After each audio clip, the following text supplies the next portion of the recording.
He's leaving to live with his biological father, my wife told me. After I'd paid for everything. I said nothing. Days later, my wife called me, screaming. The dean's office. They said his financial aid was revoked. What did you do? Look, I've sat through some uncomfortable dinners in my life. There was that time my Uncle Jerry announced he was joining a cult at Thanksgiving. There was the evening my college roommate told me he'd been secretly dating my ex for 3 months while we were still sharing a 2-bedroom apartment with walls thinner than communion wafers. Hell, I once had dinner with a client who spent 45 minutes explaining why he thought birds were government surveillance drones. But nothing, and I mean absolutely nothing, could have prepared me for the nuclear-grade silence happening at my dining room table on that particular Tuesday evening. The kind of quiet that settles over a room right before someone drops a conversational hand grenade isn't really silence at all. It's more like the universe holding its breath, waiting to see which poor bastard is about to get emotionally carpet-bombed. The air gets thick. Your fork sounds louder than it should. Even the ice cubes in your water glass seem to be sweating nervously. I should have known something was coming when Lydia started using the good plates on a weeknight. Nobody breaks out the wedding china for regular chicken unless they're about to break out some irregular news. My wife sat across from me, attacking her chicken breast with the kind of precision usually reserved for hostage negotiations or defusing bombs. Each slice was deliberate, methodical, like she was conducting surgery on poultry that had personally wronged her. I watched her fork hover over a piece she'd just separated from the rest, and that's when she said it. No preamble. No, honey, we need to talk. No warning sirens or emergency broadcast system. Just a casual drop of information that would have made a soap opera writer slow clap. He's leaving to live with his biological father. I'm pretty sure time stopped. Not in the romantic, movie moment kind of way, but in the did I just hear what I think I heard way that makes you question whether you've accidentally slipped into an alternate dimension where logic doesn't exist. My fork paused halfway to my mouth, a piece of chicken dangling like it was waiting for the plot to make sense. She didn't even look up, just kept cutting, like she'd commented on the weather or mentioned we were out of milk. That's how I found out my stepson, Miles, the kid I'd been raising since he was 8 years old, was packing up his life to move in with Gregory. Yeah, Gregory. The same Gregory who'd missed every single parent-teacher conference, every baseball game, every birthday party, and every moment that required actual parenting. The guy who disappeared during what I like to call parenting season, and only resurfaced when Miles was old enough to operate a microwave independently. That Gregory. I didn't flip the table, though every muscle in my body was voting for it. I didn't throw my plate against the wall like some dramatic character in a cable drama.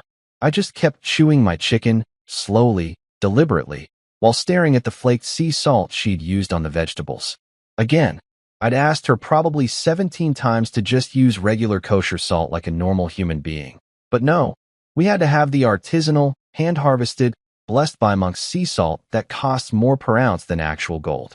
Funny how that detail suddenly seemed incredibly important while my brain was processing the fact that my stepson was about to ghost me for a man who thought child support was optional.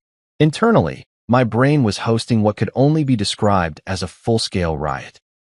Thoughts were screaming, neurons were firing off in random directions, and somewhere in the back of my mind, a little voice was just repeating, plot twist nobody asked for, like a broken record.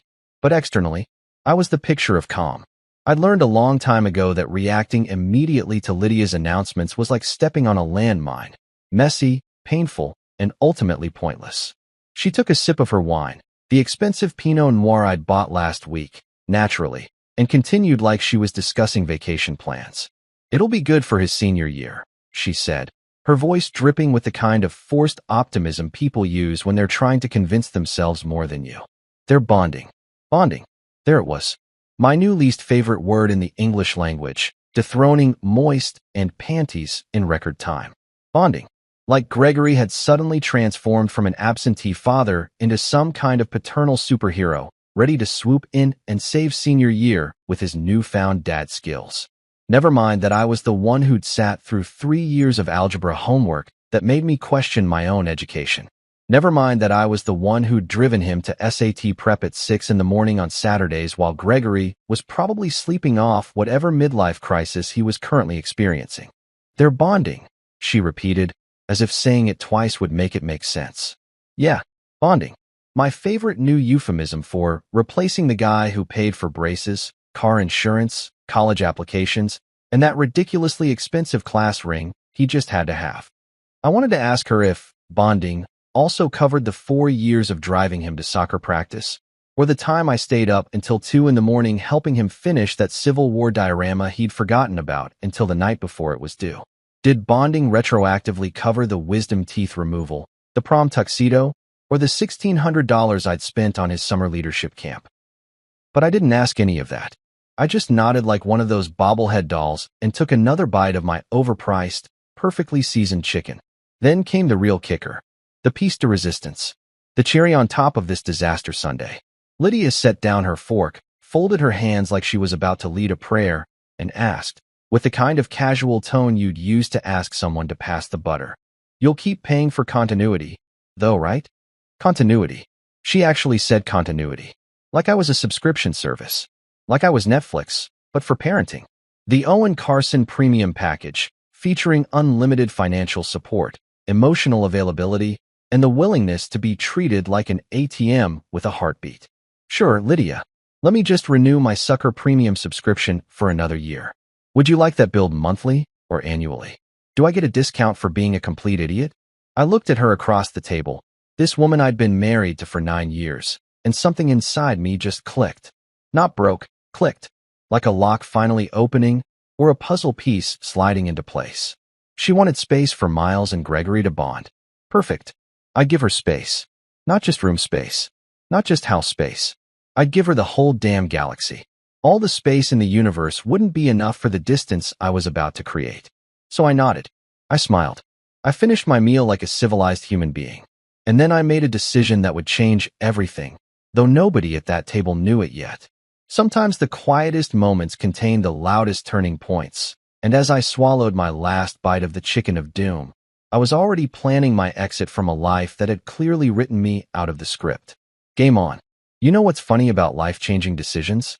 They don't always come with orchestral music and dramatic lighting. Sometimes they happen while you're staring at your sock drawer at 9:30 on a Tuesday night, wondering which pairs are worth taking and which ones are just metaphors for your failed marriage. Spoiler alert, the ones with holes in them stayed. I had standards, even in my emotional breakdown. I stood in our bedroom. Sorry, let me correct that. Lydia's bedroom that I'd been paying the mortgage on, and pulled my old suitcase down from the top shelf of the closet. You know the one. That battered, navy blue Samsonite that's been with you since college, survived 3 moves, 2 layoffs, and that disastrous vacation to Cancun where it got dragged through more mud than a political campaign.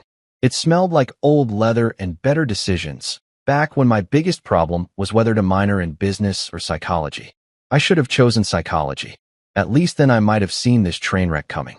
The bedroom was quiet except for the sound of zippers and my own breathing, which was surprisingly calm for a man who was essentially rage-packing his way out of a 9-year marriage. No dramatic background score, no melancholy piano, just the steady soundtrack of regret punctuated by the metallic teeth of zippers closing on one chapter of my life. It was almost peaceful in a deeply disturbing way, like the calm you feel right before you tell your boss exactly what you think about their constructive feedback. I started with the essentials.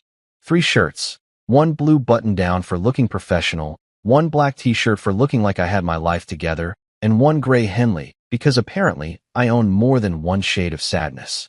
2 pairs of jeans, both dark wash because I'm a man of consistent mediocrity. My laptop, because in the 21st century, leaving without your computer is like leaving without your soul, except your soul doesn't have all your passwords saved in the browser. My passport, because maybe I'd need to flee the country or at least pretend I had the option to flee the country. And socks, the good ones, without holes, because dignity starts from the feet up. What I left behind could fill a psychology textbook chapter titled Material Items That Represent Emotional Investments You'll Never Get Back. The wedding photos in the silver frames we picked out together at that overpriced home goods store where everything smells like cinnamon and false hope. The world's best stepdad, Mug Miles, had given me 3 Christmases ago, back when I was apparently still best. The collection of matching towels Lydia had insisted we needed because couples who coordinate their linens coordinate their lives, which I now recognize as the kind of statement that should have sent me running in the opposite direction while I still had functioning knees. I left the watch she'd given me for our 5th anniversary, the one engraved with forever and always on the back.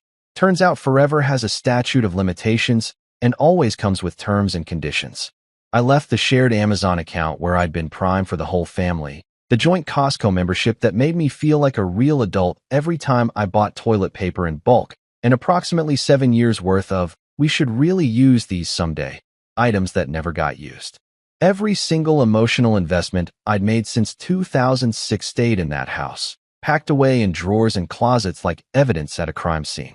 The thing about packing light is that it forces you to confront what actually matters, and as I looked at my half-empty suitcase, I realized how little of my stuff was actually mine. Most of my life had been absorbed into ours, our furniture, our subscriptions, our routine, our dreams. Except they weren't really ours, were they? They were hers, with me playing the supporting role of wallet and occasional handyman. I was the financial backing to her life story, the silent producer who funded the show but never got screen time. I grabbed my toiletries from the bathroom, carefully avoiding eye contact with the matching his and hers towel hooks we'd installed last spring. I'd spent 2 hours drilling into tile to mount those things, convinced I was building something permanent. Turns out I was just really good at following IKEA instructions and really bad at reading relationship red flags. I took my toothbrush, my deodorant, the cologne I'd bought myself because Lydia said the one I liked made me smell like a divorced dad trying too hard. Ironic, considering that's exactly what I was about to become. When I was done packing, my entire life fit into one suitcase and a laptop bag. Either I was really good at minimalism or really bad at accumulating meaningful possessions. Probably both. I stood there for a moment, looking around the room one last time, half expecting to feel something profound, sadness, anger, regret. Maybe that movie moment where you realize you're making a terrible mistake. But all I felt was tired.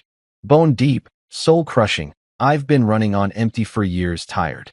I picked up my bags and walked out of the bedroom, through the hallway where we'd hung family photos that I'd never technically been part of, past the living room with the couch I'd made 17 payments on, and into the kitchen where this whole mess had started a few hours earlier.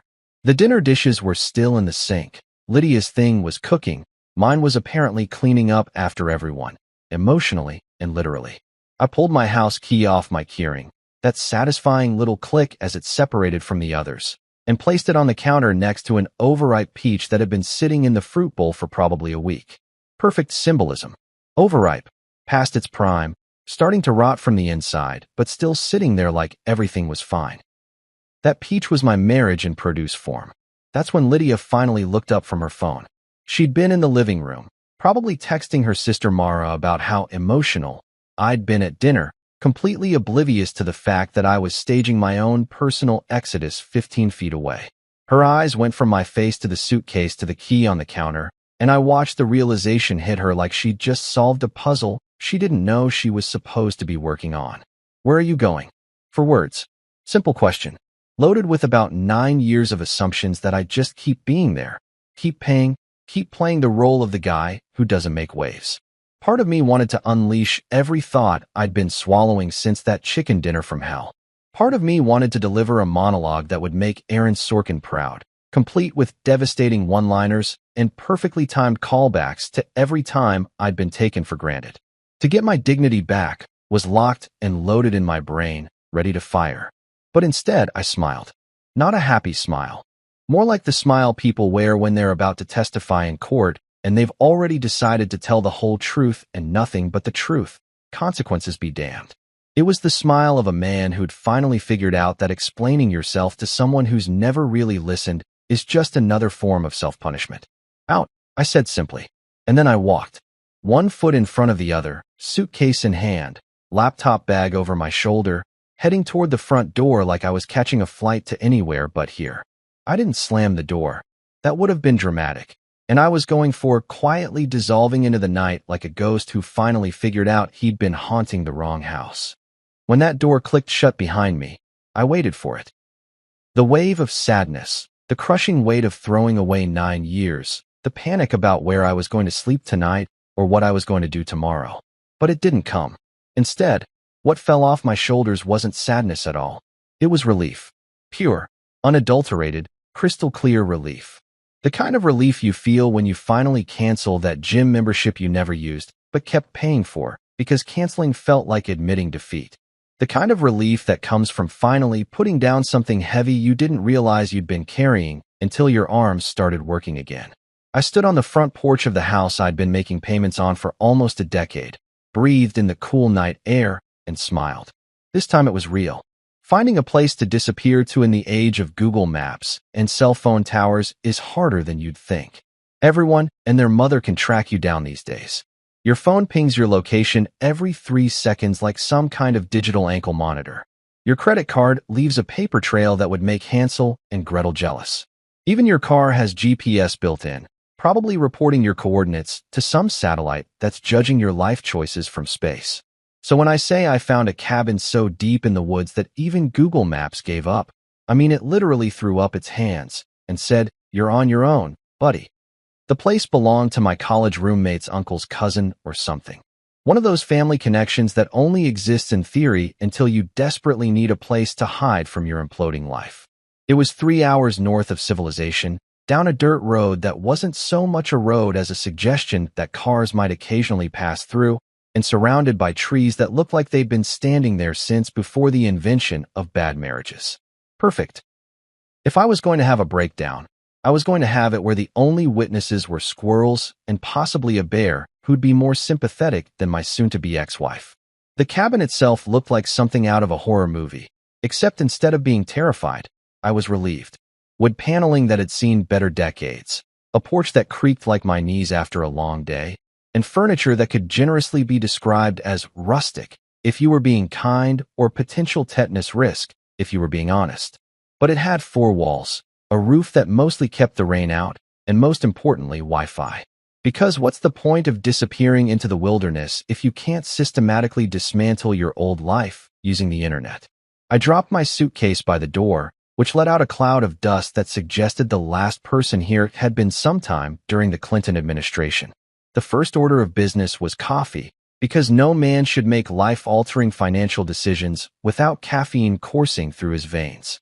Unfortunately, the cabin's coffee situation was limited to a jar of instant crystals that had probably been there since Y2K was still a legitimate concern. I boiled water in a kettle that whistled like it had emphysema and made myself a cup of what could only be described as betrayal in liquid form. It tasted like burned regret with hints of, you should have bought better coffee. But it was hot, it was caffeinated, and it matched my mood perfectly. I took my revenge-flavored coffee to the wooden table that wobbled like my faith in humanity and opened my laptop. The screen glowed in the dim cabin light like a portal to my former life, and boy, was I about to close some doors. First stop, Miles's university billing portal. You know, the one I'd set up 2 years ago when we were doing the whole college preparation thing, and I was still playing the role of supportive stepdad who gives a damn. I logged in. Thank you, password manager, for remembering credentials I'd already started to forget, and there it was. My credit card, sitting there heroically in the payment methods section, ready to catch the next tuition bill like it was its job. Which, I guess it had been. My cursor hovered over the Remove Payment Method button for exactly half a second before I clicked it. No confetti fell from the ceiling. No achievement unlocked notification popped up. No thank you email arrived saying, "Thanks for the $40,000 you've contributed to this young man's education over the past 2 years." Just digital silence and a screen that now said, "No payment methods on file." Beautiful. Poetic, even. Next up, health insurance. This one was trickier because it involved actual phone calls and navigating automated systems designed by people who clearly hate humanity. But I persevered, armed with my coffee of spite and a determination that could move mountains or at least remove dependence from insurance policies. 20 minutes of press 1 for this, press 2 for that. Later, I finally got a human being who sounded as dead inside as I felt. "I need to remove a dependent from my policy," I said, trying to sound casual, like I was canceling a magazine subscription and not severing a financial lifeline. Name of the dependent? Miles Harrison. Relationship? I paused. Former stepson. There was a beat of silence on the other end, And I swear I could hear this customer service rep mentally adding this call to her reasons I drink list. But she processed it without comment, probably because she'd heard worse. When she confirmed the removal, I thanked her and hung up, staring at my laptop screen where the insurance portal now showed one less person under my coverage. Then came the college fund. Oh, the college fund. That beautiful, carefully cultivated nest egg that I'd been feeding for years, watching it grow from a few $100s to a respectable chunk of change that was supposed to ensure Miles could graduate without drowning in debt. I'd set it up in his name with me as the custodian, which meant legally, once he hit 18, he could access it himself. But the monthly contributions? Those were all me. Every single deposit came from my account, my paycheck, my foolish belief that I was building something meaningful. I logged into the account and stared at the balance. Years of automatic transfers, birthday money deposits, tax refund contributions, all sitting there waiting to fund a future that apparently didn't include me. My finger hovered over the transfer button. This was the big one. This was the point of no return. Once I drained this account, there was no pretending I was coming back, no keeping the door open for reconciliation, no, maybe we can work this out. I clicked transfer. All of it. Every penny moved from the college fund to my personal savings account faster than Miles had moved to his real dad's house. The transaction took maybe 30 seconds, and just like that, years of financial planning evaporated like morning dew or my faith in family bonds. The account balance now showed a beautiful, round zero. Not even enough left over for a cafeteria lunch. But I wasn't done. Oh no, I was just getting warmed up, and my revenge-flavored coffee was still hot. Netflix account, canceled. Let them figure out what happened to Stranger Things Season 5 on their own dime. Family Spotify Premium, gone. Enjoy the ads, folks. They're free. Unlike the premium subscription I'd been paying for so everyone could listen to their carefully curated playlists without interruption. The grocery store loyalty card. Yes, I even went there. Removed Miles as an authorized user. Good luck getting those discount tomatoes now. Every digital service you can think of, I went through them like a man possessed by the ghost of financial responsibility. Amazon Prime. Removed from family sharing. Disney Plus. Canceled. The cloud storage subscription where Miles backed up his phone. Revoked access. Even the Costco membership that let him get gas for 17 cents cheaper per gallon. Gone. I was on a roll, clicking through websites and apps like I was playing some kind of twisted game show called How Many Services Have You Been Paying For Without Realizing It? By the time midnight rolled around, my digital fingerprints had been wiped cleaner than a crime scene in a procedural drama. Every automatic payment, every shared subscription, every little financial thread that connected me to that family had been severed with the precision of a surgeon and the satisfaction of a man who'd finally figured out he'd been playing a rigged game. I leaned back in the creaky wooden chair, took the last sip of my terrible instant coffee, and felt nothing. Not anger, not sadness, not even that bitter satisfaction you're supposed to feel when you get revenge. I just felt done. Finished. Like I'd finally closed a book I should have stopped reading chapters ago, but kept going because I hate leaving things unfinished. The cabin was quiet except for the sounds of the forest outside and my laptop fan whirring softly. I wasn't mad. I wasn't even particularly upset anymore. I was just a man who'd finished watching a bad series but stayed through the ending credits out of habit, and now the screen had finally gone dark. Tomorrow, they'd start noticing. But tonight? Tonight was mine. You know what's wild about the digital age? You can disappear into the woods like some kind of modern-day hermit, but you're never really gone. Your digital ghost still haunts the internet, and if you're lucky or unlucky, depending on your perspective, you get to watch your old life implode in real time through the magic of social media. It's like having a front row seat to your own funeral, except everyone thinks you're still alive and paying for things. I woke up on my second morning in the cabin to 17 missed calls from Lydia, 6 text messages that escalated from, "We need to talk," to, "Where are you?" and a notification that Miles had posted on Instagram. Now, I'd removed myself from pretty much every family account I could think of, but I kept my personal social media active because, let's be honest, I wanted to watch the fallout. Call it petty. Call it vindictive. Call it whatever you want. I call it the best entertainment subscription I never had to pay for. But before I got to Miles's post, I want to paint you a picture of what was happening back at the house I used to pay a mortgage on. See, I found out about this later through a friend of a friend whose wife is Lydia's coworker, and apparently the story was too good not to share. The suburban gossip mill works faster than fiber optic internet, and when you're the talk of the neighborhood, word gets around. The night after I left, Lydia did what every woman in crisis does. She called her sister Mara. If you've never met a Mara, let me explain. She's that person in everyone's life who treats terrible decisions like some people treat hobbies. You know the type. She's been divorced twice, engaged 3 times, and has a personal philosophy that can be summed up as consequences are just suggestions.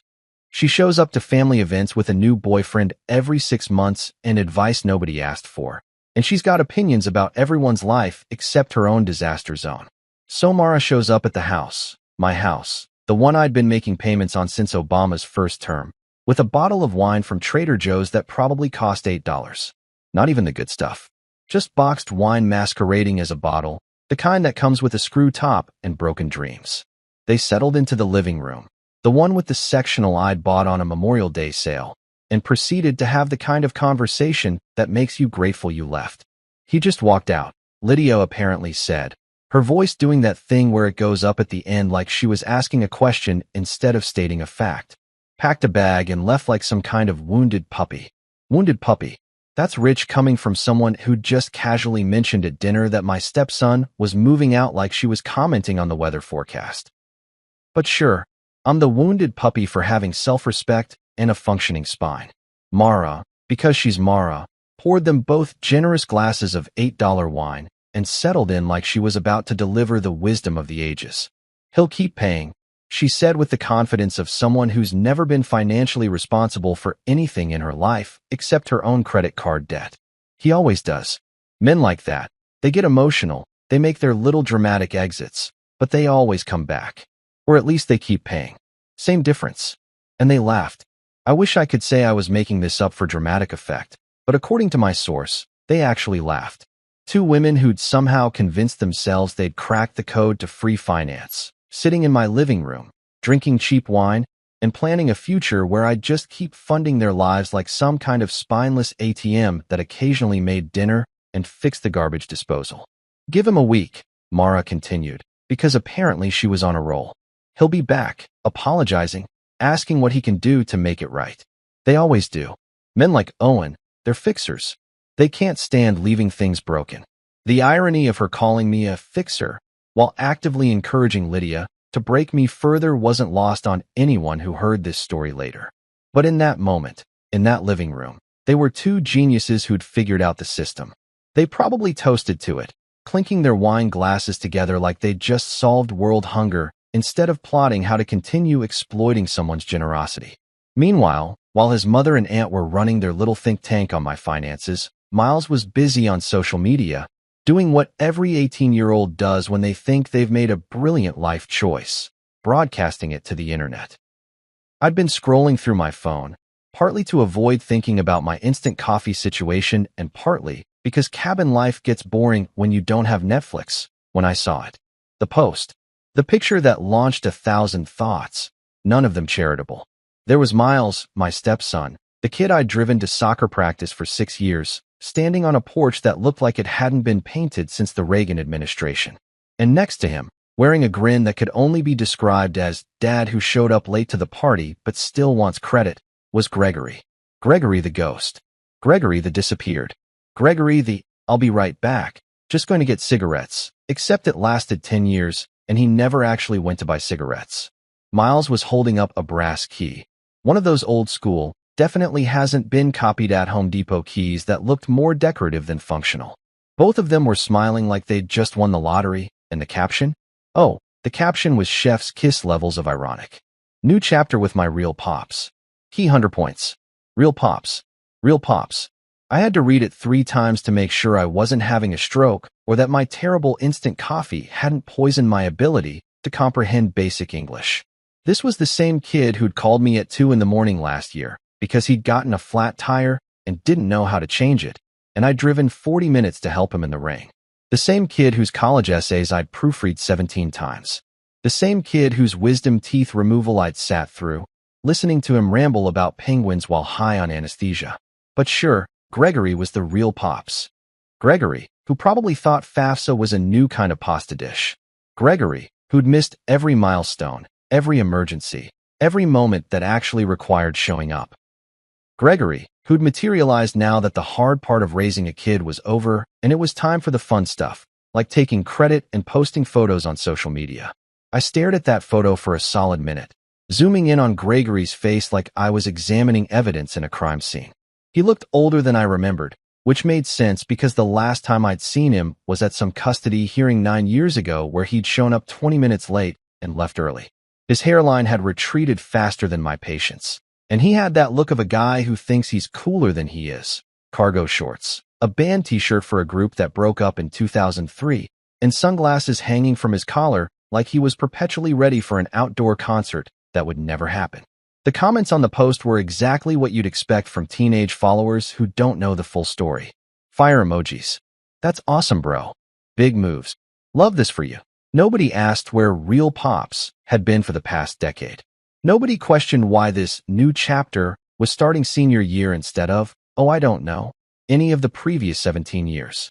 Just blind support from people whose deepest relationship was with their phone screens. I sat back in my creaky cabin chair, took a sip of my revenge coffee that had gone cold, which somehow made it taste even worse, but also more appropriate, and gave that photo a mental thumbs up. Not because I was happy for them, not because I thought this was going to end well, but because that photo, that caption, that moment of teenage short-sightedness captured on social media for all eternity, was going to age like milk left out in the Arizona sun. See, here's what Miles didn't know yet, what Lydia and Mara hadn't figured out in their wine-fueled strategy session, and what Gregory definitely wasn't going to mention while he was busy playing Father of the Year for the Instagram likes. Real dads don't just show up for photo ops. Real dads show up for the bills, the tuition, the insurance, the everyday, unglamorous, expensive reality of keeping a college-bound kid afloat in a world that costs more every day. And that real dad, the one who'd been doing it for 9 years, had just logged out of every account, removed every payment method, and canceled every subscription. But they didn't know that yet. They were too busy celebrating their brilliant plan and posting their cute photos, completely oblivious to the fact that the financial foundation they were standing on had just been demolished while they were smiling for the camera. I screenshot the post. Not to be bitter. Okay, maybe a little bitter, but mostly because I knew I'd want to remember this moment later. This exact moment when they thought they'd won. This moment before the bills came due and the reality hit. This beautiful, naive, perfectly captured moment of confidence right before the fall. Cute photo though. The lighting was good, the composition was decent, and the irony was absolutely perfect. I should send them a photography tip. Next time, maybe include a disclaimer that says, sponsored by the stepdad we just screwed over. But I didn't. I just saved the screenshot, finished my terrible coffee, and waited. Because the best part about watching a disaster unfold isn't the explosion, it's the moment right before, when everyone's still convinced everything is going to be fine. And according to that Instagram post, that moment was right now. There's a special kind of satisfaction that comes from watching dominoes fall, especially when you're the one who set them up. Now, I wasn't sitting in my cabin with binoculars and a bowl of popcorn watching Lydia's life implode in real time. I'm petty, not a psychopath. But I did have my phone, and the digital age has this beautiful way of letting you know when things are going sideways for people who probably deserve it. Call it karma. Call it consequences. Call it the universe's way of balancing the books. It started on a Thursday morning, 3 days after I'd performed my digital scorched earth campaign. I was sitting on the cabin's porch, drinking what had to be my 15th cup of terrible instant coffee. I'd stopped tasting it at this point. It was just hot caffeine delivery system, when my phone buzzed with an email notification. Not to me, technically. See, I'd set up Miles's university email account 2 years ago when he was applying, and in a stroke of either genius or paranoia, I'd added my email as a backup recovery option, which meant I got copies of important notifications. Like this one. The subject line should have been printed on t-shirts, or maybe tattooed on the foreheads of people who take financial support for granted. Urgent. Financial aid status pending review. I opened it, fully aware I was reading someone else's email and not caring even a little bit. The message was written in that special language universities use when they're trying to be professional about the fact that you're about to be in deep trouble. Something about payment methods being declined, account holds, and a request to contact the financial aid office immediately to discuss alternative arrangements. Translation: we tried to charge the card on file. It didn't work, and now someone needs to explain why we shouldn't kick this kid to the curb. I checked the timestamp. The email had been sent at 6 in the morning. It was now 8:30, which meant Miles was probably still asleep, dreaming about his new life with his real pops, completely oblivious to the fact that his academic career was about to hit a financial brick wall at 70 miles per hour. There's something poetic about being blissfully unaware while your world is crumbling. It's like sleeping through an earthquake because you're having a really good dream about pizza. I imagined him there, in Gregory's house. Probably some rental property with carpet from 1987 and that weird smell all old houses have that's part mildew, part regret. Miles would be sprawled out on whatever furniture Gregory had managed to assemble from Facebook Marketplace, his phone charging on the nightstand, alarm set for 9 because nobody needs to wake up early when you're bonding with your biological father. Meanwhile, that email sat in his inbox like a ticking time bomb, waiting for him to wake up and realize that new chapters cost money, and the guy funding his book just closed his account. But the real show was happening back at the house. According to the Suburban Intelligence Network, seriously, neighborhood gossip is more efficient than the CIA. Lydia got a call from the university around 9:15. She was apparently in the middle of her morning routine, which I know from 9 years of marriage consists of exactly 1 hour of bathroom time, a green smoothie that costs more per ounce than premium gasoline, and scrolling through Instagram while pretending she's checking emails. She ignored the call. Classic Lydia move. If it's important, they'll call back, right? Or leave a voicemail, which she'd check sometime next week when she felt like it. She probably thought it was another alumni donation request or some automated reminder about parent weekend. Just another thing she could push off until it became someone else's problem, preferably mine. The universe, having a sense of humor, decided to escalate things. Her BMW, the one with the lease payment I'd been handling for 2 years because it was easier to have it come out of my account, decided to let her know that this month's payment had bounced. Not declined, not insufficient funds. Bounced. Like a rubber check from a cartoon where the bank teller throws it back at you with a sad trombone sound effect. The dealership's automated system sent her a text message with all the warmth of a parking ticket. Payment failed. Contact us immediately to avoid late fees and potential repossession. Repossession. That word probably hit her like a slap from a fish she didn't see coming. I imagine her staring at her phone, reading that text message 3 times like it was written in a foreign language. This had to be a mistake, a glitch, some computer error. There was no way her car payment had bounced. Car payments don't just bounce. They're automatic. They're reliable. They're handled by, oh no. She called the dealership, probably expecting them to apologize for their system error and assure her everything was fine. I would have paid good money to hear that conversation. Actually, scratch that. I'd already paid enough money. But I bet it went something like this. Hi. Yes, I received a message about my payment. There must be some mistake. Let me check your account, ma'am. Yes, the payment was declined. The card on file was rejected by your bank. That's strange, she probably said, using that tone people use when they're trying to sound confident while internally panicking. I've never had an issue before. No, ma'am. The rep would have replied with the patience of someone who has this conversation 17 times a day. That's not strange. That's accounting. Beautiful. Brutal. Exactly the kind of corporate poetry that makes you remember that businesses don't care about your feelings. They care about their money. And right now, their money wasn't coming from the account they expected it to come from, because that account had been closed tighter than a submarine hatch. But wait, as they say in infomercials, there's more. The grocery delivery she'd scheduled, because apparently going to an actual store is for people who have time to be inconvenienced, didn't show up. She probably waited by the door like a kid waiting for Santa, except instead of presents it was organic kale and that fancy cheese that costs $18 for a piece the size of a Post-it note. The app sent her a notification. We were unable to process your payment. Please update your payment information to complete your order. Then Netflix logged her out, right in the middle of whatever show she was binge-watching to avoid thinking about her problems. Just booted her right to the login screen with a message that was basically the streaming service equivalent of, "You don't work here anymore." She probably tried logging back in 3 times, convinced she'd just mistyped the password, before reality started to sink in. The Spotify playlist she'd been listening to suddenly got interrupted by ads. You know the kind. Overly enthusiastic voices trying to sell you things you don't need while you're trying to enjoy music.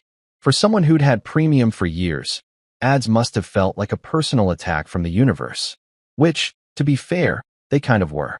Her phone was lighting up like a Christmas tree with notifications. Payment declined here. Account suspended there. Please update your payment information everywhere.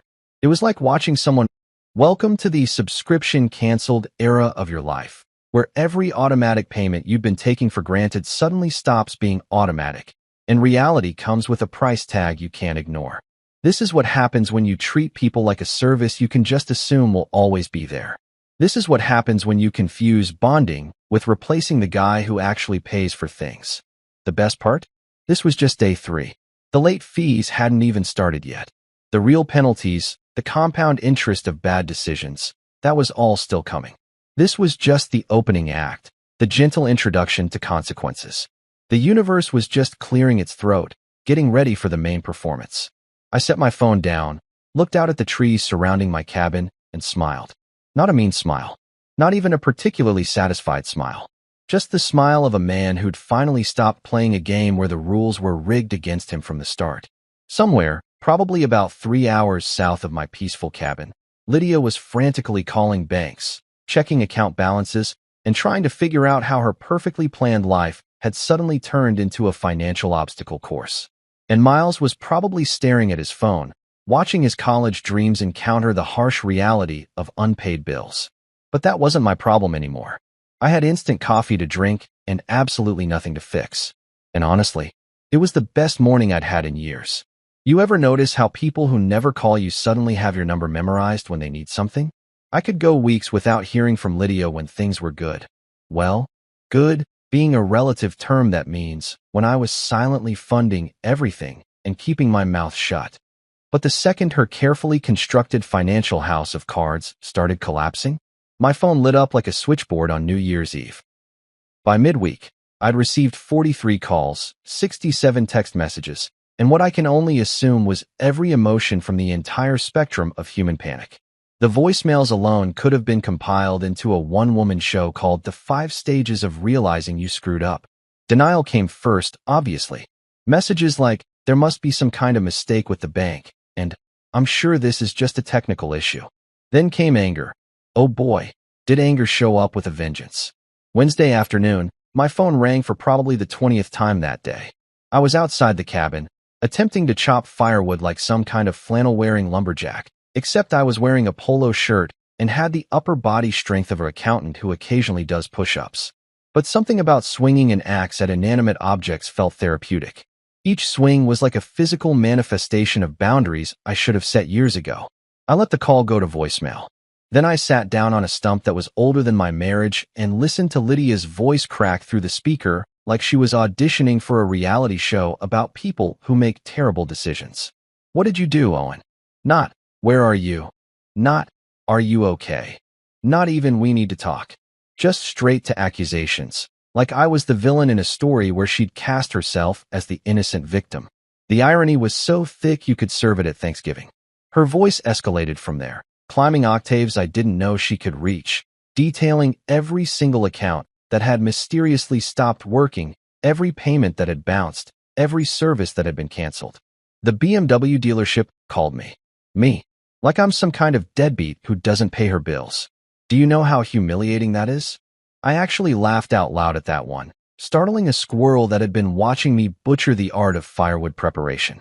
She was worried about humiliation? About being called by the dealership? Not about, oh, I don't know, how humiliating it might have been for me to find out at dinner, chicken dinner, that I was being replaced like a subscription service that had outlived its usefulness. Her voice on the voicemail was so loud I'm pretty sure birds in a 3-mile radius filed noise complaints with whatever organization handles forest acoustics. She went through the list like she was reading charges in court. The car payment, the insurance, the Netflix. Yes, she was genuinely upset about Netflix. The university calling about Miles's tuition, the grocery delivery, even the Costco membership, which apparently she'd tried to use that morning and discovered she was no longer authorized. You canceled the Costco membership? Are you kidding me right now? The Costco membership. That's what pushed her over the edge. Not the fact that our relationship had imploded. Not the fact that her son had essentially told me to kick rocks. Not any of the actual important stuff. But the bulk toilet paper and discount rotisserie chickens? That was the bridge too far. I saved that voicemail. Archived it like a piece of history that future generations might study in classes about what not to do in relationships 101. Then I went back to chopping wood, each swing punctuated by another memory of being taken for granted. Swing. Remember when she bought a Peloton on my credit card without asking? Swing. Remember when Miles needed a new car that cost more than my first 3 cars combined? Swing. Remember when I was a human being and not a walking ATM? I didn't call her back. Not that day, not the next. I let her voice echo into the digital void like a message in a bottle that nobody wanted to find. She sent follow-up texts, each one more desperate than the last. They started professionally. We need to discuss this like adults. Then got emotional. How could you do this to us? Then landed somewhere in the vicinity of bargaining. If you just call me back, we can figure this out. But here's the thing about figuring things out. You can't figure out a problem when you refuse to acknowledge you're part of what caused it. And Lydia? She was still operating under the assumption that I was having some kind of emotional episode, a temporary breakdown that could be fixed with a conversation and maybe some couples therapy she'd expect me to pay for. She had no idea that this wasn't a breakdown. This was a breakthrough. The kind where you finally see the situation clearly, without the fog of obligation and guilt. The kind where you realize that sometimes the best thing you can do for yourself is absolutely nothing. Meanwhile, according to my intelligence network, shout out to Karen from 3 doors down who apparently has nothing better to do than monitor neighborhood drama, Miles was having his own revelation about how expensive independence actually is. His car, the used Honda Civic that I'd co-signed for because Gregory had the credit score of someone who thought loans were just suggestions, was parked in Gregory's driveway Tuesday night. By Wednesday morning, it was gone. Not stolen. Repossessed. Legally and efficiently removed by a tow truck driver who probably does this 17 times a day and has stopped feeling bad about it. Apparently, Miles ran outside barefoot. Barefoot, like he was in some kind of dramatic movie scene. Yelling at the repo guy who was already hooking up the Civic to his truck with the kind of professional detachment that comes from years of watching people realize actions have consequences. "That's my car," Miles reportedly shouted, like the power of his declaration would somehow stop illegal repossession. The driver, because he's dealt with this exact situation approximately 9,000 times, didn't even look up from his paperwork. Was past tense. Beautiful. Absolutely poetic. 3 words that contained more truth than Miles had probably heard in months. Was past tense. That should have been the title of this whole chapter of their lives. Your financial support? Was your automatic payments? Past tense. Your assumption that someone would always bail you out? Historical record. I heard Miles tried to call me after that. 37 times, actually. I know because I checked my blocked calls log, a feature I discovered existed about 2 days after leaving and immediately put to good use. Each call went straight to the void, accompanied by increasingly desperate voicemails that I didn't listen to because I'd learned my lesson about consuming content that would just make me angry. Gregory, being the stellar father figure he'd suddenly decided to become, apparently stood on the porch watching his son's car get towed away and offered the kind of sage wisdom you'd expect from someone who'd been absent for a decade. "You'll figure something out, buddy. You'll figure something out." That's it. That's the paternal advice. Not, "I'll help you." Not, "Let's call the bank." Not, "Maybe we should contact Owen and apologize." Just a vague assurance that somehow, through the power of positive thinking and absolutely zero financial resources, Miles would magically solve a problem that required actual money and responsible adults. The local Facebook group, because of course someone posted about it, lit up with the drama. Did anyone else see the repo truck on Maple Street this morning? One comment led to another, and suddenly the whole neighborhood knew that the Harrison kid who'd just moved in with his bio dad had already lost his car. Suburban neighborhoods are basically just gossip delivery systems disguised as communities, and business was booming. Lydia, meanwhile, had moved past anger and landed firmly in panic. Her calls became less accusatory and more desperate. The text shifted from, "How could you," to "Please." That word started showing up a lot. "Please call back. Please let's talk. Please help with the tuition. Please, please, please." Like repetition would somehow make me forget that I'd been treated like an optional expense instead of a human being. Thursday night, around 1 in the morning, because apparently panic doesn't sleep, I got a voice note. Not a call, not a text, but one of those rambling voice messages people send when they're too emotional to type, but not quite ready to actually have a conversation. It was Miles. His voice cracked like cheap speakers from a dollar store. "I'm sorry, man. I didn't realize everything you did for me. I didn't realize how much. I just thought." He trailed off, probably because he couldn't actually articulate what he thought. Because thinking required acknowledging reality.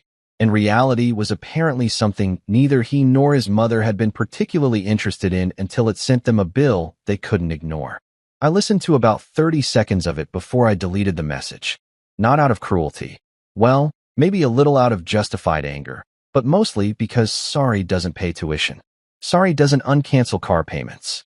Sorry doesn't retroactively appreciate 9 years of showing up, paying up, and being treated like furniture that occasionally needed to be moved but otherwise could be ignored.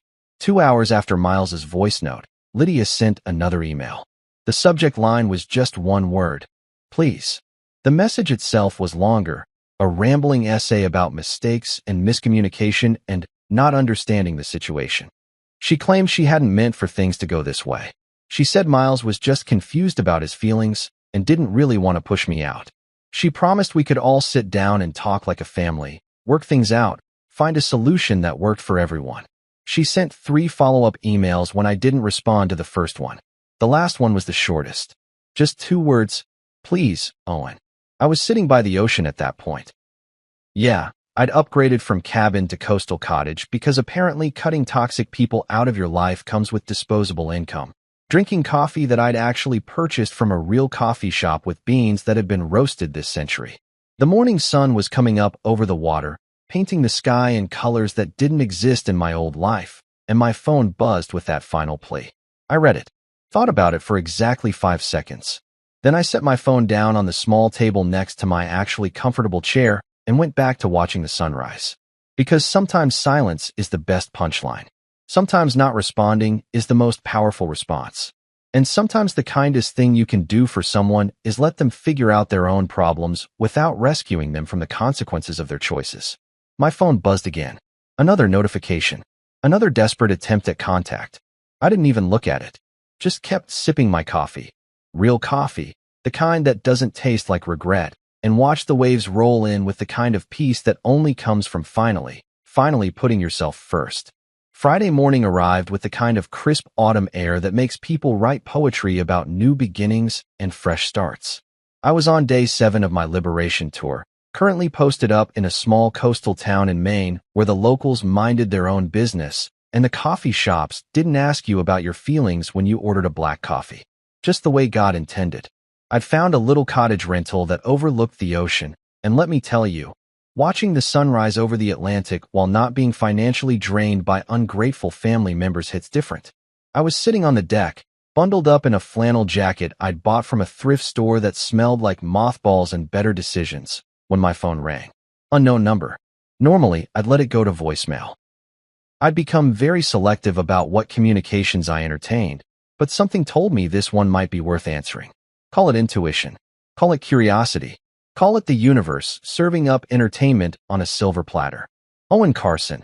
I answered, using my full name because that's what you do when you don't know who's calling and you want to sound like someone who has their life together. "Mr. Carson, this is Dean Patricia Whitmore from the Office of Student Financial Services at Northeastern State University." Her voice had that particular quality of someone who makes difficult phone calls for a living. Professional, measured, and absolutely done with everyone's nonsense. I liked her immediately. "Good morning, Dean Whitmore," I said, taking a sip of my actually decent coffee while a seagull judged me from the deck railing. "I'm calling regarding Miles Harrison's account. We've been trying to reach his family for several days now regarding an urgent financial matter. His mother, Lydia Harrison, has indicated that you might be able to help us resolve this situation." Oh, there it was.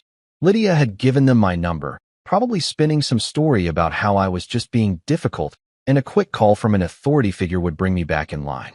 Like I was a kid being called to the principal's office instead of a grown man who'd finally figured out what boundaries were.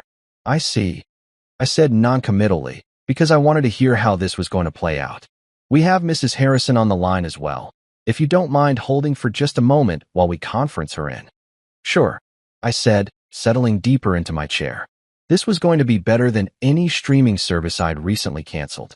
There was a brief hold music interlude, some instrumental version of a song that was probably popular when I was in high school. And then suddenly Lydia's voice burst through the line like a tornado touching down in a trailer park. Owen, thank God. Listen, there's been a huge misunderstanding. Mrs. Harrison. Dean Whitmore interrupted with the kind of authority that comes from years of dealing with parents who think their emotions override university policy. Let's allow me to explain the situation first, and then we can discuss solutions. I could practically hear Lydia biting her tongue through the phone. Behind her voice, I could make out Miles in the background, probably pacing a hole in Gregory's secondhand carpet, stress-eating whatever snacks Real Pops had managed to stock in his kitchen, which, knowing Gregory, was probably a half-empty bag of chips from 2019 and some questionable lunch meat. Dean Whitmore cleared her throat with the gravity of someone about to read a coroner's report. Mr. Carson, Miles's account currently has a balance of $18,473 due by Monday at 5 p.m. This covers his remaining tuition for the semester, housing fees, and the meal plan. The payment method we had on file was declined, and the backup method has been removed from the system entirely. Without payment or a concrete financial plan by Monday, Miles's enrollment will be terminated, and he'll be required to vacate university housing within 72 hours. 72 hours. 3 days to pack up an entire semester's worth of stuff and dreams because someone forgot that college costs money and money doesn't grow on trees or materialize from biological fathers who've been cosplaying as ghosts for the past decade. That's why we need to talk. Lydia jumped in, her voice doing that thing where it gets higher and faster when she's panicking. Owen has been Miles's primary financial supporter throughout his college career, and I'm sure once he understands the urgency of the situation. I understand the urgency just fine, I said calmly, watching a sailboat drift past on the horizon. Someone out there was having a peaceful morning, and it wasn't anyone on this phone call except me. Then you know we need to get this resolved, Lydia continued, probably nodding enthusiastically like the dean could see her through the phone. I've already explained to Dean Whitmore that this is just a temporary issue, a miscommunication between us, and that you'll confirm the payment arrangement so Miles can continue his education. The audacity, the sheer, unfiltered audacity of this woman to volunteer my money, my commitment, and my future participation in a situation I'd explicitly removed myself from. It was like watching someone try to use a coupon that expired 3 years ago and getting mad when the cashier won't accept it. Mrs. Harrison, Dean Whitmore said, her voice taking on a tone that suggested she'd heard every excuse in the book and had a filing system for them. I need to hear directly from Mr. Carson regarding his willingness to continue as Miles's financial sponsor. Mr. Carson, are you prepared to submit payment for Miles's outstanding balance and continue funding his education? This was it. The moment I'd been both dreading and anticipating since I walked out of that house with my dignity in a suitcase. The moment where I could either cave, let them guilt me back into the ATM role I'd been playing for 9 years, or I could stand firm on the boundary I'd set when I placed that house key next to an overripe peach. Miles's voice cracked through the background noise. Please, Owen, I know I messed up. Mr. Carson? Dean Whitmore prompted, professional as ever, probably checking her watch because she had 17 more of these calls to make before lunch. I took a deep breath, not because I needed to gather courage, but because I wanted to savor this moment. This singular, crystalline moment where I got to speak my truth without apology, without softening the blow, without considering everyone else's feelings before my own. I'm not his father, I said. The silence that followed was so profound, so absolute, that I'm pretty sure the entire phone network paused to process what I'd just said. It was the kind of silence that happens when someone drops a truth bomb so direct and undeniable that reality itself needs a moment to recalibrate. I could hear the universe buffering, trying to load the next page of this conversation, but getting stuck on what I'd just declared. I'm sorry, sir, Dean Whitmore said, and I could hear the slight crack in her professional veneer.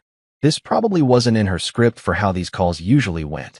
I'm not his father, I repeated, my voice steady as the waves hitting the rocks below my deck. Biologically, legally, or apparently even functionally anymore. I was his stepfather. Was being the operative word. Past tense. I provided financial support when I was in a relationship with his mother and when I believed I was a valued member of this family. Neither of those things are true anymore. Owen, don't do this, Lydia started, her voice climbing into registers that probably annoyed dogs in neighboring states. Mrs. Harrison, please, Dean Whitmore interjected, and I had to give her credit. She was maintaining order in what was rapidly becoming a Jerry Springer episode conducted via conference call. Dean Whitmore, I continued, because I was on a roll and honestly, it felt amazing. I'm not listed as Miles's legal guardian. I have no custodial rights, no parental responsibilities, and as of last week, no relationship with this family whatsoever. Miles chose to move in with his biological father, and his mother supported that decision. I respect their choice. I'm simply honoring it by removing myself entirely from the financial equation. But you've been paying, Lydia sputtered. I was listed, I corrected, emphasizing the past tense with the kind of grammatical precision that would make English teachers weep with joy. I was contributing. I was supporting. All past tense. All voluntary. All finished. Miles's voice came through clearer now, closer to the phone, desperate. I didn't mean for this to happen. I just wanted to get to know my dad. And that's great, Miles, I said, and I meant it without a trace of sarcasm. You should know your biological father. You should have that relationship. But your biological father can also pay for your biological education. That's how biology works. That's how responsibility works. That's how pretty much everything works when you're not treating people like unlimited ATM machines. Dean Whitmore, to her credit, had probably dealt with messier family situations than this, but I could hear the slight shift in her tone when she spoke next. Mr. Carson, I understand this is a complicated family matter, but from a university standpoint, I need a clear answer. Will you be submitting payment for Miles's account? No, I said simply. One word. 2 letters. Complete sentence. Owen, please, Lydia's voice cracked. I'm not his father. I repeated one final time, letting each word land like a gavel in a courtroom. His father is Gregory Harrison. His father can pay, or his mother can pay, or Miles can take out loans like millions of other students whose stepfathers aren't willing to fund their education after being kicked to the curb. But I won't be paying. Not this semester, not next semester, not ever again. Click. I ended the call. Didn't wait for responses, didn't listen to protests, didn't give anyone the chance to launch into a prepared speech about family obligations or moral responsibilities. Just press that red button and watch the call disconnect with the satisfaction of someone who'd just successfully assembled IKEA furniture on the first try. That was my mic drop. Quiet, clean, and beautifully free of exclamation marks or dramatic declarations. No shouting, no cursing, no emotional outburst that they could later use to paint me as the villain. Just a simple statement of fact delivered with the calm of a man who'd finally found his backbone after years of it being used as a doormat. My phone immediately started ringing again. Lydia. I declined the call. It rang again. Declined. Text messages started flooding in, each one more desperate than the last.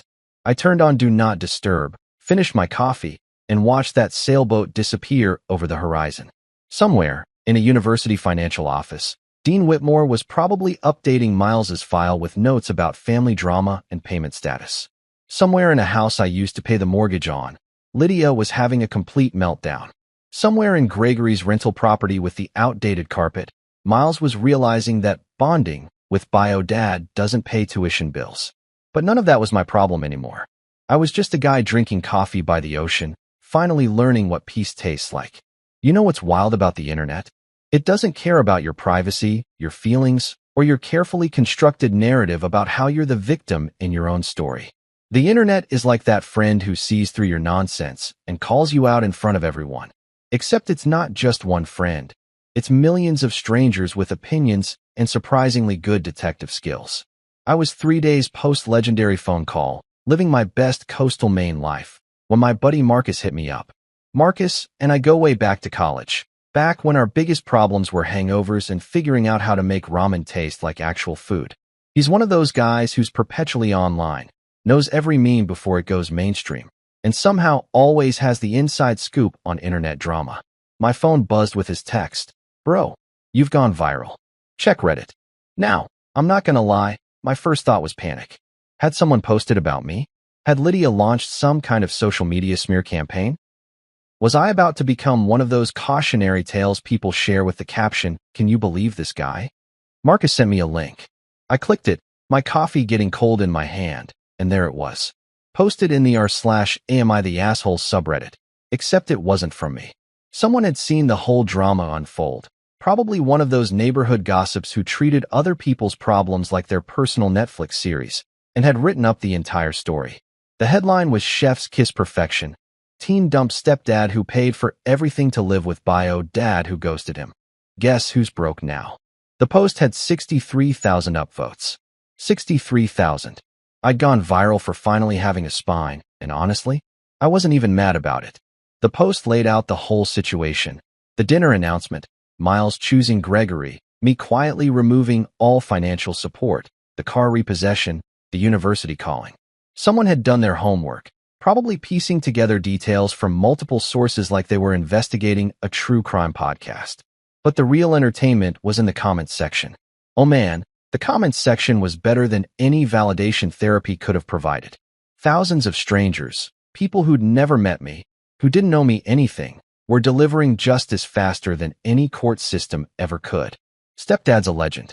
Man said not today and actually meant it. She really thought he'd keep paying after they kicked him out? The audacity. This is what happens when you treat people like ATMs. Eventually, they close the account. Play stupid games, win expensive prizes. This family won the grand prize. Someone please give this man a cigar and a medal for biggest power move of 2025. The kid posted Real Pops on Instagram. Hope Real Pops has real money because real bills just came due. Not gonna lie, I'm slow clapping at my desk right now. This is beautiful. I scrolled through hundreds of comments, each one more satisfying than the last. People were dissecting every angle of the situation, pointing out things I hadn't even considered. Someone calculated that I'd probably spent over $200,000 on Miles over the years when you factored in everything: tuition, car, insurance, clothes, food, activities, that expensive summer camp, Christmas presents, birthday gifts, the laptop, the phone, the school supplies.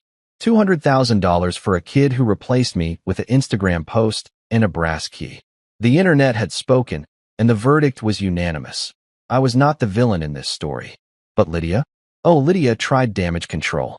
According to Marcus, who was monitoring this better than the FBI monitors threats, she'd posted something on Facebook. Some inspirational quote with a sunset background that said, "When one chapter closes, another opens. Trust the journey and embrace change. Trust the journey. Trust the journey." The woman whose car was about to be repossessed and whose son was about to get kicked out of college was posting inspirational quotes about embracing change. The comments on her post were not kind. Apparently, several people who'd seen the Reddit post connected the dots and showed up in her Facebook comments with questions she definitely didn't want to answer. Which chapter is the one where you pay your own bills? Is the new chapter the one with the repossessed BMW? Embracing change like embracing responsibility? Novel concept. Someone even posted the Reddit link directly in her comments. She deleted it. They posted it again. She deleted that too. Eventually, she just turned off comments entirely, which is basically the social media equivalent of running away with your hands over your ears. Miles, meanwhile, had gone completely dark on social media. His Instagram, which had been posting regularly. Gym selfies, food pics, those inspirational quote stories that 18-year-olds think are deep, went silent. The Real Pops post was still up, but he'd turned off comments after people started asking pointed questions like, "How's that working out for you?" And "Does Real Pops have real money?" His last story before going dark was a vague post that said, "Going through some things. Need space." The irony of asking for space after his whole family dynamic imploded because he wanted space with Gregory was apparently lost on him. Gregory, true to form, was nowhere to be found online. No Facebook, No Instagram, no digital footprint whatsoever except for a LinkedIn profile that hadn't been updated since 2011 and listed his status as seeking opportunities. Yeah, seeking opportunities to avoid responsibility, maybe. The Reddit post kept growing. People were sharing it to other subreddits, to Twitter, to Facebook groups. I became a minor internet legend, the stepdad who finally said no. Someone even made a meme with my situation. Well, a generic stepdad figure with sunglasses and a caption, "When they replace you but forget who pays the bills," over a gif of someone walking away from an explosion. My phone buzzed. Another text from Marcus. "Dude, you're in a TikTok now." Someone acted out the whole Dean phone call. It's got 2 million views. 2 million views. My boundary-setting moment had become viral content. Generation Z was learning about consequences through my life story.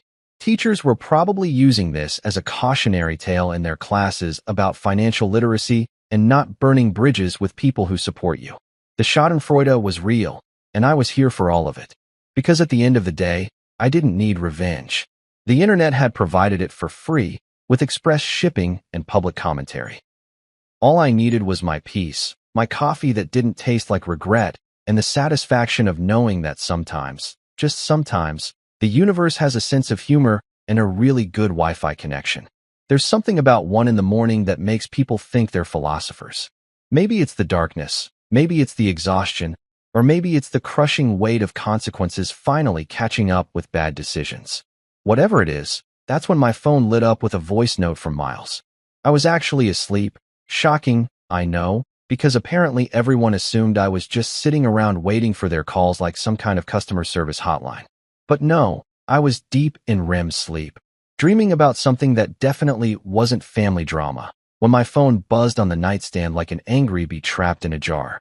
I grabbed it, squinted at the screen with one eye because opening both eyes at 1 a.m. is asking too much, and saw Miles's name. Not a call, a voice note.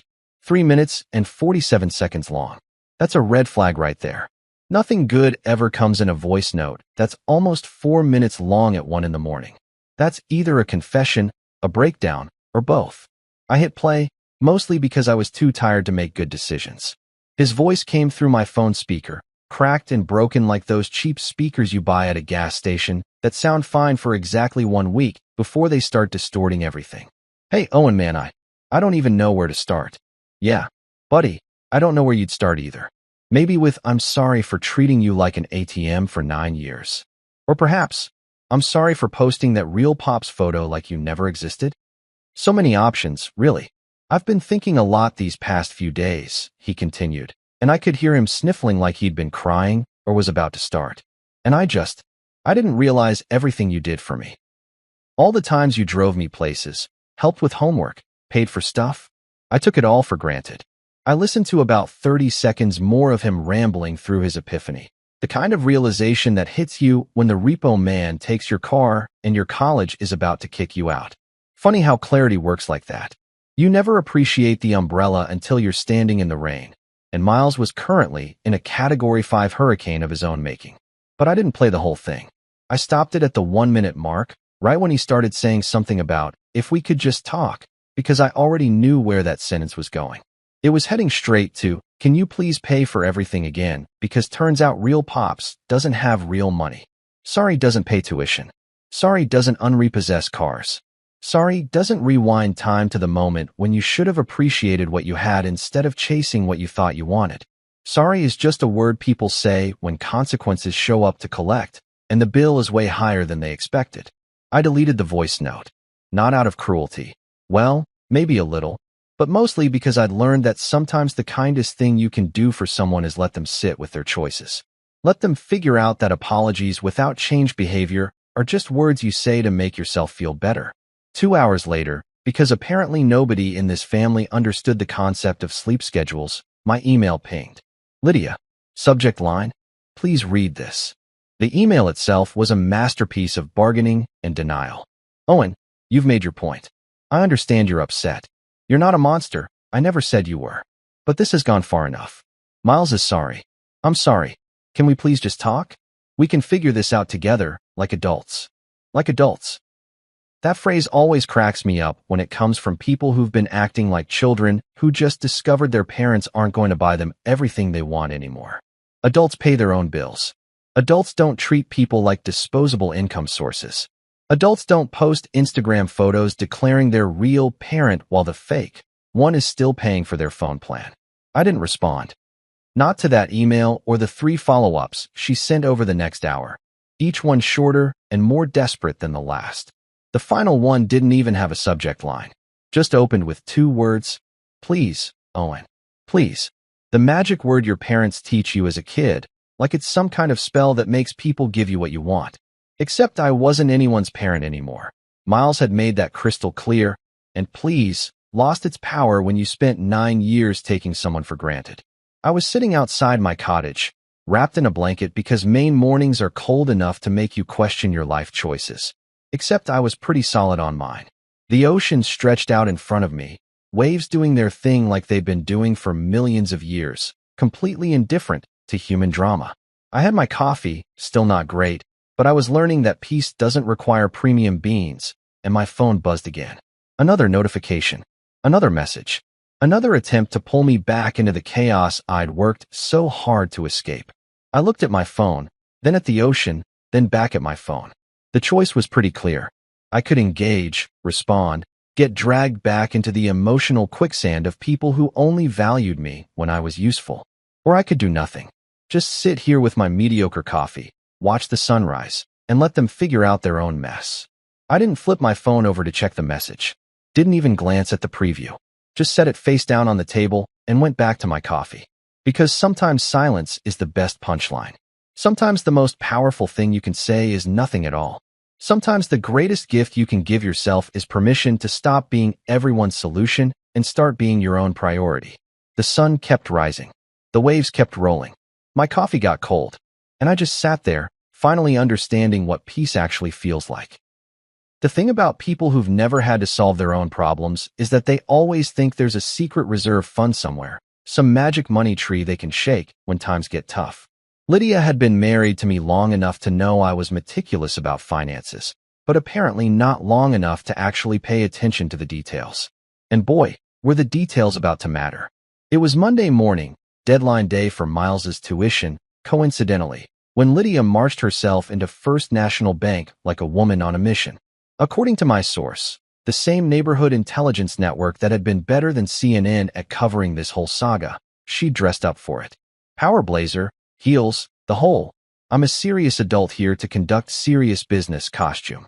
She probably thought looking professional would somehow make her financial situation less catastrophic. She walked up to a banker's desk, sat down with the confidence of someone who thought they had assets, and said the magic words that were about to blow up in her face. "I need to pull emergency equity from my house." The banker, a middle-aged guy named Tom who'd probably seen every financial disaster imaginable in his 20-year career, nodded politely and pulled up her account. His fingers clicked across the keyboard, his eyes scanning the screen, and then his face did that thing faces do when the computer is showing them information that doesn't match reality. "Ma'am," he said slowly, in that careful tone people use when they're about to deliver news that's going to cause a scene, "I'm showing that this property was sold last month." Lydia blinked. Once. Twice. Like her brain was buffering, trying to process information that made absolutely no sense. "Sold? That's impossible. I live there. Nobody sold anything." Tom turned his monitor slightly so she could see the screen, pointing at the transaction history with his pen. "According to our records, the property at 2847 Maple Street was sold on September 15th to a company called Carson Properties, LLC. The silence that followed could have been bottled and sold as the sound of reality hitting someone in the face. Lydia stared at that screen like it was written in ancient hieroglyphics, her brain desperately trying to make the math make sense. "Carson," she said slowly. That's his last name." Tom, bless him, maintained his professional composure even though he could clearly see the light bulb flickering to life above her head. "I can't speak to the specifics of the ownership, ma'am, but the property is no longer under your name or your former husband's name. It's owned by Carson Properties." "But how?" Lydia sputtered, her power blazer suddenly looking a lot less powerful. He can't just sell the house. I live there. Ma'am, without seeing the full legal documentation, I can't provide specific details, but if his name was the primary on the deed and mortgage. Oh my God, Lydia said, and it wasn't a prayer. It was the sound of someone realizing they'd played checkers while their opponent was playing chess. He owned the house. The whole time. We never. Congratulations, Lydia. You just discovered what fine print looks like. Welcome to the concept of reading documents before you sign them, understanding who actually owns what, and realizing that the person you treated like a walking wallet maybe had legal ownership of the assets you thought were ours. She tried arguing with Tom, because that's what people do when they don't like what reality is telling them, but banking records don't care about your feelings. The house had been legally sold, transferred, and was no longer hers. Or rather, it had never really been hers to begin with. She'd just been living in it, assuming that marriage meant automatic ownership of everything, not realizing that the mortgage, the deed, and the property taxes had all been in my name since before we got married. She stumbled out of that bank like someone who'd just watched their safety net catch fire, probably calling me before she even got to her car. My phone, new number, new life, didn't ring. But my old number, the one I'd disconnected 3 days after leaving, that one was getting a workout. She called 17 times according to the call logs I later heard about. 17 attempts to reach a number that no longer connected to anything except a recorded message. The number you have dialed is no longer in service. No rage-filled voicemail option. No chance to leave a message that I'd ignore. No opportunity for one last plea or guilt trip or manipulation attempt. Just a robot voice informing her that the line of communication, much like our relationship, was permanently disconnected. I imagine her sitting in her car in that bank parking lot, her phone in her hand, staring at the screen like it had personally betrayed her. Calling again and again, getting the same message, maybe thinking it was a mistake or a technical glitch. Anything except the truth, which was that I'd systematically, methodically, and completely removed myself from every aspect of their lives. No dramatic goodbye. No final confrontation. No movie moment speech where I told them exactly how I felt. Just the sweet, quiet exit of a man who'd finally uninstalled chaos from his life, like deleting an app that was draining his battery. Meanwhile, I was sitting on a different beach in a different state, having upgraded my coffee situation to local roasted beans that actually tasted like someone cared about flavor. The morning sun was doing its thing. The waves were providing free therapy, and my phone, the new one, with the new number that none of them had, sat peacefully silent next to my cup. I didn't need revenge. Revenge is exhausting, requires ongoing effort, and keeps you connected to the people you're trying to move past. What I needed was peace. And maybe a strong cup of coffee to toast the most satisfying refund of my life, getting back my time, my dignity, and my bank account. The house always wins, they say. And in this case, the house was mine. Always had been. They just forgot to check who was actually holding the cards. I raised my coffee cup to the ocean, to new beginnings, to finally learning that sometimes the best thing you can do is absolutely nothing except take care of yourself. Here's to canceled subscriptions, disconnected numbers, and the beautiful sound of someone else's problems no longer being your emergency. Game over. I won.